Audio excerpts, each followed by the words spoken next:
Hi, I'm Jonathan Hall, and today I want to talk about two different ways that you can test your HTTP clients in Go.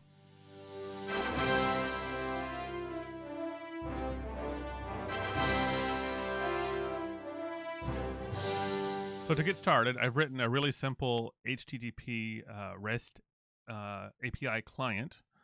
It queries the Catfax API, which is a free REST API, returns simple JSON responses. Here's what the code looks like. It's 51 lines of code. Here's what it does when I execute it.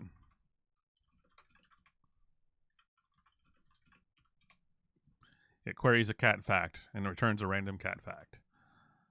So let's briefly look at the code to make sure we understand it, and then we'll see about writing some automated tests for it.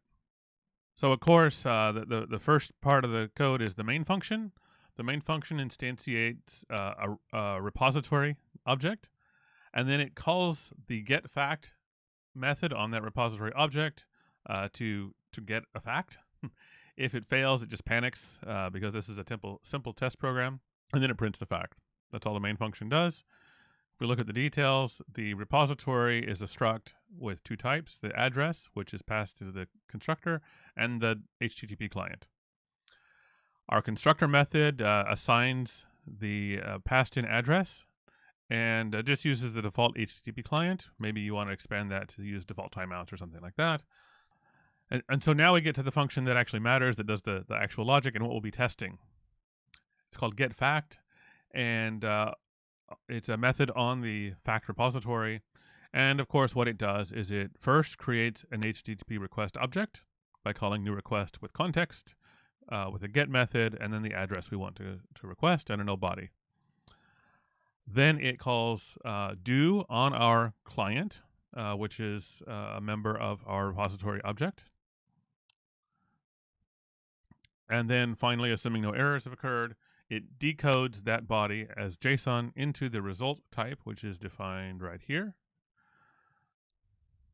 And if no errors, then it returns the fact that we decoded.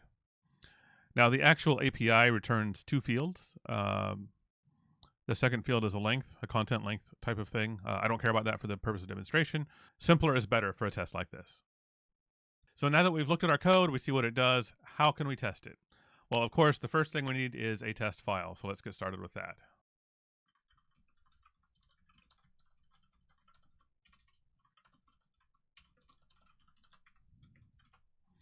So there are two basic ways that I usually use when testing HTTP clients. One is a little bit heavier, but has certain advantages, and the other is a lighter weight. And I'll talk about both, and then at the end I'll talk about when you might use one over the other. So the first one is to actually mock the service you're talking to. Now, in this case, it's this Cat API service. So I'm going to create a fake version of that service and actually talk to it. So let's go.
So let's just walk through the test. First, I've created a variable called want that's just a sample fact that I'm going to try to return and verify. Cats have 9 lives. Then I use the HTTP test new server function, which I've actually talked about in a previous video over here, which is commonly used when testing HTTP servers, but you can also use it when testing a client. So what I do here is I create a mock server. I mean, it's a real server, but it's mocking my cat facts service. I just pass it an HTTP handler. Now, in this case, it's super simple. Every request to this test server always responds with the exact same response, and that response is content type application JSON, and it's just the JSON encoding of this fact want object, right? So it's an object with a key of fact and a value of cats have 9 lives. So that's all that the server does. Then I come down here on line 21 and I instantiate my repository. I pass in the URL to my test server, and then I query it. I call the getFact method. I use the background context. If I get an error, then the test will fail. And then I verify whether I got back the response I wanted. And as you can see here, the test passed, but let's run it in the console just to completely verify. The test passes, yay. So that's the first way to test an HTTP client in Go. It's a little bit heavy-handed because you had to start a server and build a mock server. Let me demonstrate now a second way.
Okay, so here's my second version. This is a little bit longer, but it's actually faster. So let's walk through it, and maybe it'll make sense.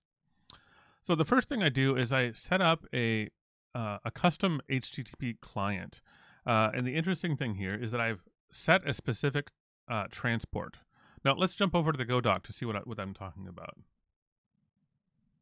So here, if you look at the HTTP client type in the net HTTP package, the first field of the struct is this transport called round tripper.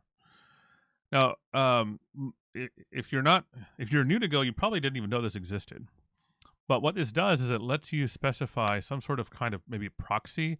The round tripper function is essentially called internally by the HTTP client logic for every request to serve that request. Now, by default, that function talks to an HTTP server. It does a DNS lookup. It makes a TCP connection to a remote server, et cetera, et cetera. The reason it's enabled here to set your own round tripper is so you can sort of set middlewares in there, or you can do some extra caching or authentication, things like that. But we're hijacking it for our tests. So let's jump back over to our code here, and I'll show you what I'm doing. So if I scroll up here just a little bit, I've created a fake, I call it my fake service, and it satisfies the round tripper interface. I guess we should look at that too. If I click here, we'll see what the round tripper interface looks like. It's just a single method. It's called round trip, and it takes an HTTP request, a pointer to one, and it returns a pointer to an HTTP response and an error. And here the documentation explains what the default one does, what I just said, DNS lookups, network calls, and so on and so forth. But we're replacing that one with one that doesn't use the network at all. So I've replaced it with probably the simplest one imaginable, where I just have a function that takes the expected type of HTTP request and returns the response and an error, and I just call that function. I call it directly without doing anything on the network. So here in my here my HTTP client, I set the transport to my own implementation, and then I can just specify the function I want. So you see my function is returning an HTTP response that has my prearranged response. It has the appropriate content type, application JSON. It says the status is OK, which is 200. And then it returns this little JSON object with the fact that cats have 9 lives. So I think you can see here, at least at a high level, it looks very similar to our previous test, where we set the application JSON content type and we returned a JSON object that said fact, cats have 9 lives. But the way we do it's different. We're not actually using an HTTP server. If we move on down now to the actual test logic, here I instantiate my repository, but notice I didn't actually call the constructor. I just set the client directly. Now, in your code, you may or may not want to do this. It depends on exactly how your code is structured. The key is that you need to be able to set that HTTP client specifically for your tests. If you're testing in the same package, that's pretty easy. You can do exactly what I did here. You can just instantiate your object and then set the client to your special custom client. Maybe you want your constructor to take the client as an argument. There are a lot of reasons you might want to do that, but the key is you need to be able to set that HTTP client for the requests that you're testing. Then on line 56, I call the getFact function, which is what we're actually trying to test. If there's an error, I abort the test, and then I go on and I do my validation, and we can see the tests have passed, but let's run it in the console just to be certain. Both tests pass. So there are the two basic ways to test an HTTP client in Go. It works for if you're building a REST API client or any kind of client. You want to do some web scraping, anything that talks to an HTTP server, and you want to mock out some of those server capabilities. You can either use your own test server, or you can fake it with a custom transport. Now, when would you want to do one or the other? I tend to prefer the custom transport because it's lighter weight, especially for unit tests. If I'm testing just a single API call, for example, I would prefer to use this because it's lighter weight, it's faster to execute, and you can actually, once you set up this boilerplate and you set up this custom type, it's really easy to reuse it over and over again. It also gives you a lower level control over the things you're testing. For example, if you want to test a network error, it's a little bit difficult to set up a server that returns a DNS failure. But it's really easy to do that here. And let me just show you quickly. I'm gonna break my test to demonstrate, but I'll just show you what you do. Here, instead of returning a response, you can just return an error. So I return nil, and then whatever error I want. I could do net error, and I could put in an error that says DNS timed out or whatever. Sometimes it's a little bit tricky to mimic an exact error if you're trying to do that. But the net errors in particular are fairly easy to mimic. So you can put any error you want in there. You can also do a custom error, whatever. So you have a lot more flexibility. You also have the option with your HTTP response to trigger errors that maybe are hard to trigger on the remote end. Like maybe you want to make sure that your code responds correctly if the server responds with a 500 error. Now, of course, you could make your fake server return 500, but it's even easier to do it here. You just change this to status internal server error. Boom. You have a test that is testing against a 500 response or a 400 response or 429 or whatever. It's very, very easy to have tight control over every aspect of what's going on in this approach. So what are the reasons that you would want to test with an actual test server? Honestly, there aren't very many. I think the main reason to do that would be if I'm actually trying to validate more of an end-to-end type of test to make sure, or an integration test to make sure that my server is actually, my client is actually working and talking to the server, that the network capabilities work. Of course, if I'm testing a custom transport, then that would be something that I need to actually test over the network. But for general purpose API testing or just testing HTTP client requests, I almost always prefer the second approach with the sort of faked transport. So there you have it. If you would like to see this exact code that I just demonstrated, it's available on the channel GitLab page. That's at gitlab.com/boldly-go. This project is called HTTP Client Test. If you learned something, I hope you hit like. If you're not already, I hope you'll subscribe and be notified of my next video.